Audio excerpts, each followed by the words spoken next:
welcome to the Christian Media Marketing Show, episode number 251. I was just reminded that this is our 5th year anniversary. So for 5 years, since episode number 1, we've been trying to give away information, some expertise, things that we're seeing, tools that we're using, and I hope that it is and will continue to be a benefit to you. We are in a series right now where I'm talking through some cybersecurity, just basics in some ways, but also maybe a little bit of some deeper stuff because it's important for you to be thinking through this. Here's what I know. The world that we live in, there is a lot of hostility by nation states, by organizations, and by individuals against Christians, Christianity, and against missionary work definitely in specific countries. And so I think it's really important for us to continue to try to be doing the best that we can, to be wise as serpents, to be really thinking about what can happen, what kind of attacks are happening, what kind of information are we putting at risk. Because for me, the scariest part is for local Christians whose information can be leaked or somebody can find out about who they are, and they don't have any kind of recourse. They don't get kicked out of a country. They don't get another government arguing for them or trying to help them out. And so they're very vulnerable. And it's our responsibility when we have that personal identifiable information, PII, that we're protecting them. And so as missionaries, I know that for many of you, this is not what you got into.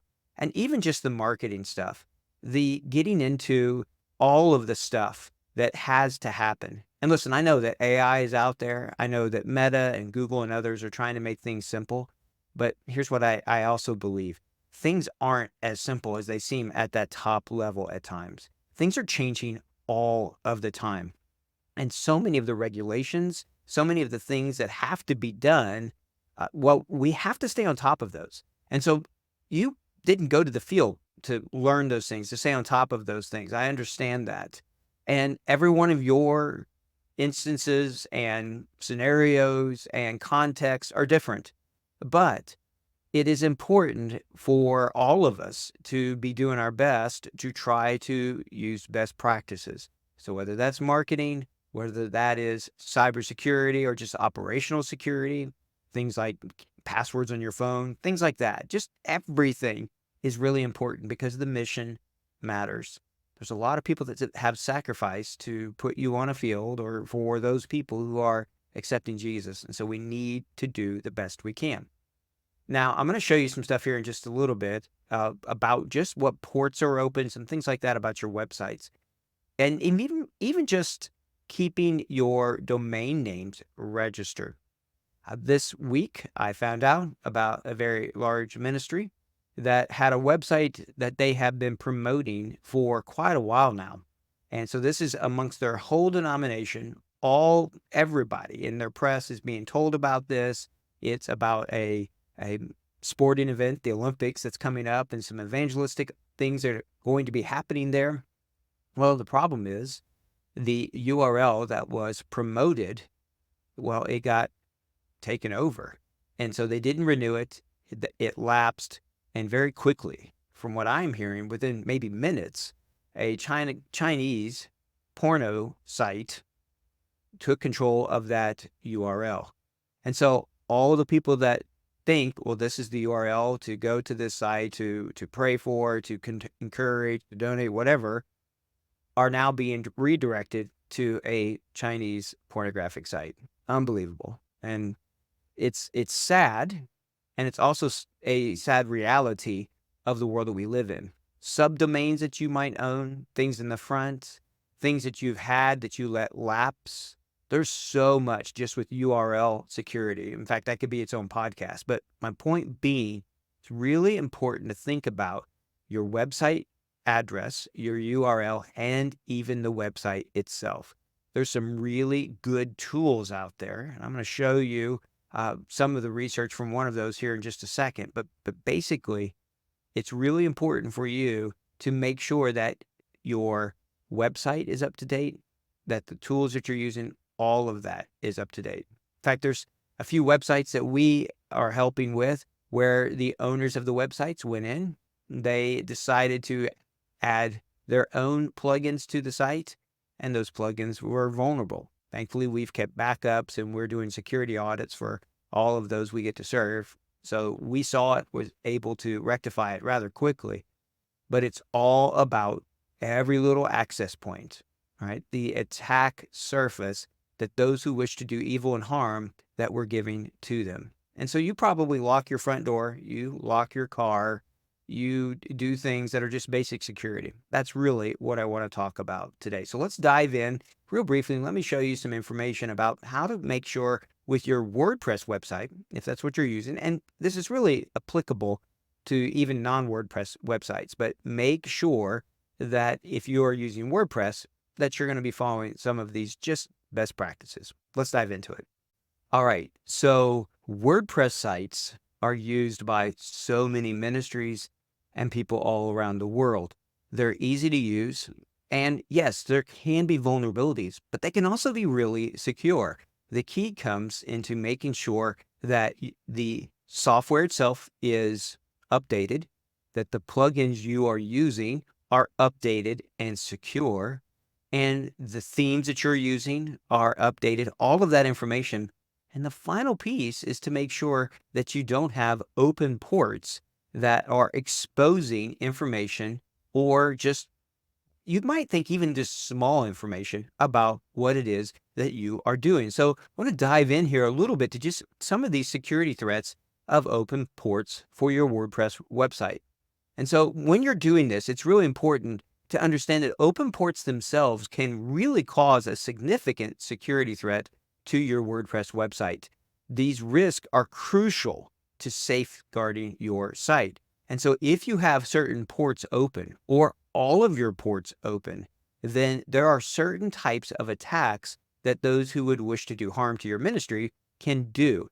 And so when you have these open, it's like unlocking your front door. It's like opening your front door or your garage door. It's an entry point for attackers to go in to exploit vulnerabilities that might be there in the services that you are running. So there are brute force attacks. So if they see that there's a port open, depending on which type, let's say it's a password, username and password, well, there's lists and lists and lists of those. Or unfortunately, a lot of times people don't use great passwords in their just cybersecurity protocols. Using Bible 123 or anything like that is not a good password. Or reusing passwords is a bad part to this because brute force attacks can happen. This is why, as I was sharing last week, having YubiKeys or different types of 2FA, two-factor authentication, can really help there. So there's also malware injections. People can try to inject or do SQL injections, all sorts of different things. When they see the ports are open, they can gain access to the server. This becomes really scary when you're running a multi-site. So if you're running something like Disciple Tools and you have it open so that you have multiple, maybe your organization is running it all in one multi-site, if people can get in there, now they can move horizontally. They can then get access to other people's sites. They just need to get in. And malware being infected with sites is something that we have seen. And many times this is coming in through plugins on this one. Denial of service attacks can happen depending upon where you're hosting it. Now this is getting better. Things like Cloudflare, AWS, Amazon Web Services, reputable servers can help you with these DOS attacks, DDoS, denial of service attack. But you need to be careful of this. So open ports can be used to launch these attacks as well. And what ends up happening is good traffic can't get through because there's so much traffic coming in. It's like everybody's trying to get in your front door, but you have thousands of people trying to get in. Well, they're not going to all fit to get in through it. There's also just data interception. So depending upon where you're doing this is where you do your work. This is why encrypted traffic using things like VPNs, just good internet practices. Well, if there's open ports, sometimes it'll allow attackers to intercept the data itself being transmitted, to be a man in the middle or exposing sensitive information then that you're sending onto your website. So maybe it's seekers information or their social media information. So it could be intercepted. Network mapping and scanning is another one. So there's a tool that's called Shodan, Shodan. I'm actually not going to bring it up here. You can do it. You can see it. You can even run a plugin so that when you're on a website, you can see what information is there. What makes this such a powerful open source intelligence tool is that you can begin to map out what subdomains are on a website. So some of the service providers that we use or tools that we personally use, if you go through there, because of the way they're set up, they create a bunch of subdomains. So it's going to be name of your ministry dot the tool that you're using .org or .com or whatever else. Well, with just literally one click, I can see hundreds of ministries, names, locations who are using that tool. It's one part of mapping out, doing open source intelligence. And so this is also where locking down these subdomains become very important. So if I was an adversary wanting to see who all is praying for a country or using tools to allow them to do communication within a country, I would look at what subdomains are registered to it. So if you go and you use a tool and they let you set up a free demo and use this for a while, almost always it's going to be a subdomain of the parent site there. And that then gives out information. So be careful with what names you're using. You might check this out to see what's being leaked because it's not one huge thing. It's all of these pieces being brought together that begins to give those who wish to do harm more of an attack surface to be able to do that. Now, the tools that are being used are secure. It's when you go deeper and you start to see, oh, wait a minute. On these demo sites, people have opened up other ports or ports are open or they've added other plugins to it. So this network mapping and scanning is just a basic toolkit for those doing penetration testing, as well as those who are trying to do wrong things to people. And so it's important that you stop those types of attacks. So mitigation type of strategies, you really need to close every unnecessary port. If you don't know how to do that on your own servers, you need to Google it, reach out to, if you're a part of an organization that's providing these websites or servers for you, if they're hosting your disciple tools or pray for sites or whatever it might be, talk to them about closing the ports that aren't needed, as well as using firewalls. Firewalls are a great tool. It's a tool. It's not a magic bullet, but it is a really good tool to make sure that only the traffic you want is going out or coming in. As well, keep your software updated. When there's a new WordPress theme that comes out, the update to it, update it. Check them out, make sure everything's good, but back up everything, but update.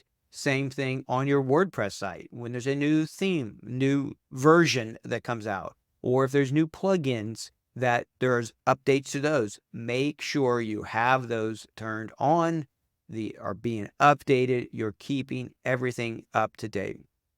Don't use weak passwords. Don't use emails that can be easily spoofed or taken from your website.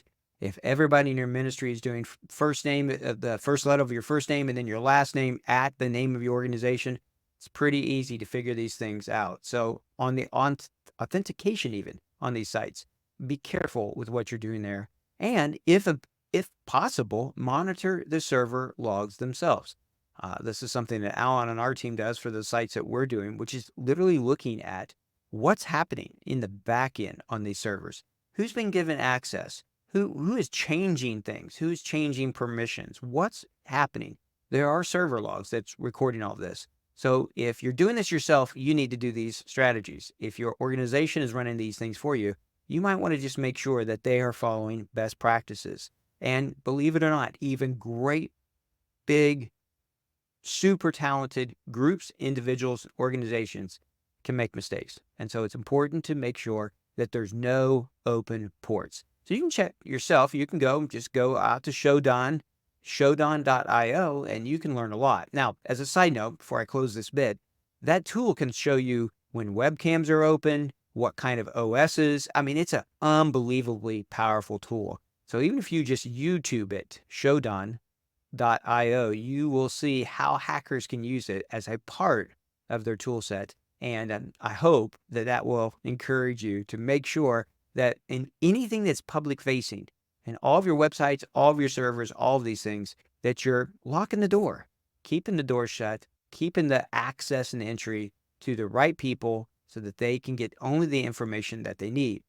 Next week, I'm going to talk more about this, really about even on Meta, on Google, on your ad accounts, some basic security things I think is really important. And there's a couple of them that's becoming even more and more important as we are seeing AI used by Meta and seeing accounts and ad accounts shut down, even when it's not the people's fault themselves. So we'll share more about that next week.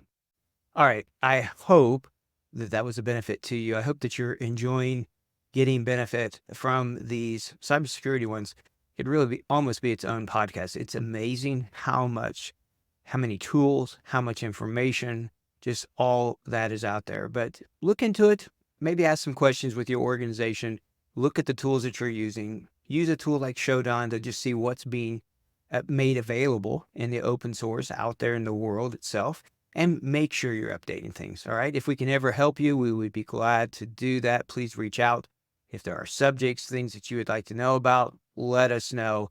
We don't know all the answers, but if we know something, we want to make sure and share it with you. And so, Lord willing, I'll see you next week. Until next time, keep pressing forward in making Jesus famous. Take care and bye for now.